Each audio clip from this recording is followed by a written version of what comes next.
আসসালামু আলাইকুম আম্মা। ওয়ালাইকুম আসসালাম। আম্মা, তুমি কি হুমায়ুন আহমেদকে চিনো? হ্যাঁ মামা চিনি। ওনার বাড়ি কোথায়? নেত্রকোনা। নেত্রকোনা। উনি একটা কথা বলছিল, হুমায়ুন আহমেদ একটা কথা বলছিল, তুমি যখন হাসবা তোমার সাথে দুনিয়া হাসবে। কথাটা কিরকম? আবার বলছি, তুমি যখন হাসি খুশি থাকবা তোমার সাথে দুনিয়া থাকবে, তোমার সাথে হাসবে। তুমি যখন কাঁদবা, আবার শোনো, তুমি যখন কাঁদবা তোমার সাথে কাঁদার জন্য কেউ থাকবে না। মামা কেন?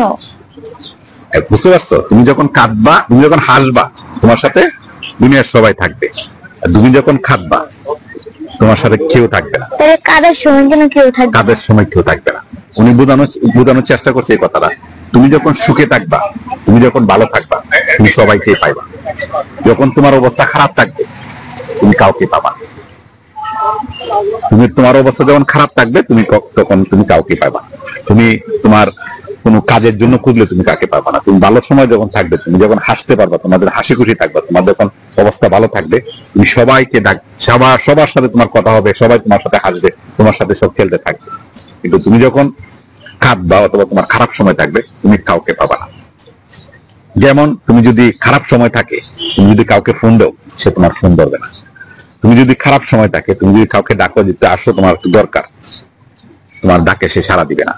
তুমি যদি খারাপ সময় থাকে তোমার, তুমি যদি তাকে অর্থনৈতিক সংকটে থাকো, তুমি তাকে তার কাছে চাও, অর্থনৈতিক সংকট তোমাকে সে দিবে না। তুমি যদি কোনো খারাপ সময় যদি তুমি অসুস্থ হও, তুমি তাকে দাওয়াত দিলে তুমি তাকে হসপিটালে তোমাদের দেখতে আসবে না। তোমার যদি খারাপ সময় থাকে, তুমি যদি খারাপ অবস্থা থাকে, তুমি যখন পড়াশোনা করবা, তোমার কোনো কারণে যদি তোমার কোনো হেল্প লাগে, তুমি তাকে পাবা না। হ্যাঁ, তোমার যদি তুমি যদি খারাপ সময়, তোমার খারাপ লাগতেছে, তার সাথে তোমার খারাপ সময়ের কথা বলতেছে, তুমি যখন খারাপ অবস্থায় থাকবা, তুমি খুব খারাপ অবস্থায় থাকবা, তখন তুমি যদি কাউকে SMS করো, তুমি SMS এর রিপ্লাইটা তোমার সেরকম তাড়াতাড়ি আসবে না, হয়তো সে দেখবে না। তুমি যদি কারোর সাথে খারাপ সময়টা তুমি শেয়ার করতে চাও, তোমার কথা বলতে চাও, তোমার ফোন দিলে তোমার ফোন সে ধরবে না। এই কারণে হুমায়ুন আহমেদ এই কথাটা বলছিল, তুমি যখন হাসবা তোমার সাথে দুনিয়া হাসবে। তুমি যখন কাঁদবা, তোমার কাঁদার সময় তোমার সঙ্গী তোমার কেউ হইতো না, তোমার সাথে সে কাঁদবে না। এই সমাজ, এই পরিবার, এই আত্মীয় স্বজন, এই বন্ধু বান্ধব, তোমার কান্নার সময় তোমার কেউ সঙ্গী হবে না। কারণ কি? তুমি তো দেখছো, তুমি তোমার কান্নার সময় তুমি কাঁদছো, তুমি করছো। এখন কি এই কান্নার সময় অনেকের অনেক অনুষ্ঠান হয়েছে না? আমি কোনো কিছু উল্লেখ করতে চাচ্ছি না। তোমার খারাপ সময় কি কারো ভালো সময় আটকে রয়েছে? তোমার দুর্দিনের সময় কারো সুদিন আসছে না? একটা আছে না, মানুষ একটা কথা বলে না যে তোমার এই বিষয়টা তুমি তোমার আত্মীয় স্বজনের মাঝে দেখছো না? তো বিষয়টা হচ্ছে যে এটাই তোমার মনে রাখতে হবে যে তোমার যদি আল্লাহ কখনো খারাপ সময় দেয়, তোমার মাইন্ড সেট আপ ওইভাবে সেট আপ করতে হবে যে তুমি কখনো কাউকে তুমি পাইবা না। তোমার ভালো সময় তুমি যদি সুদিন থাকে, তোমার অবস্থা যদি ভালো থাকে, হ্যাঁ, তুমি সবাইকে পাবা। তোমার হাসার সময় সবাইকে পাবা, কাদার সময় তুমি কাউকে পাবা না। মানে ভালো সময় তুমি সবাইকে পাবা, খারাপ সময় তুমি কাউকে পাবা না। হুমায়ুন আহমেদ কথা বলছিল যে কাউকেই পাবেন না কখনো।